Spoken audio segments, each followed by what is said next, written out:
Ne parlez pas de répression et de violence policière. Ces mots sont inacceptables dans un état de droit, dit le président. Ce sont cette répression et ces violences policières qui sont inacceptables, pas le fait d'en parler. Alors on va en parler, haut et fort, tranquillement, sans s'énerver. Parlons de l'arsenal policier et judiciaire disproportionné déployé pour faire taire ses opposants. Parlons de ce sentiment de peur. Parlons de cette brutalité, pas seulement contre les casseurs, mais contre tous les manifestants et manifestantes. Y compris les street medics et les journalistes. Parlons des flashballs LBD, des grenades de désencerclement et autres armes de défense. La BAC s'en sert pour blesser, hors des règles de sécurité. Non pas en défense, mais en offense. Certains policiers visent des gens désarmés. Qui ne constituent pas une menace.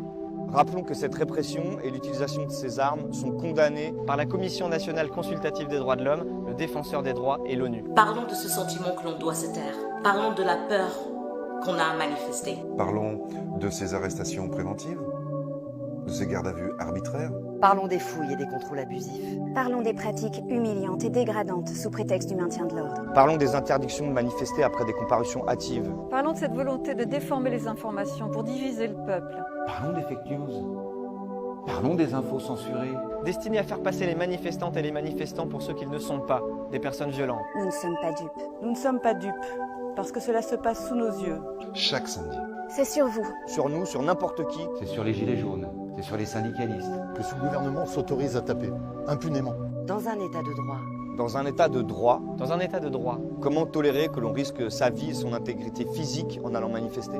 comment tolérer que seuls les manifestants soient sanctionnés par la justice Et jamais les policiers coupables de ces violences. Comment tolérer cette dérive autoritaire, cette criminalisation de la contestation dans une démocratie au XXIe siècle? Il est tout à fait primordial de faire passer un message à nos dirigeants.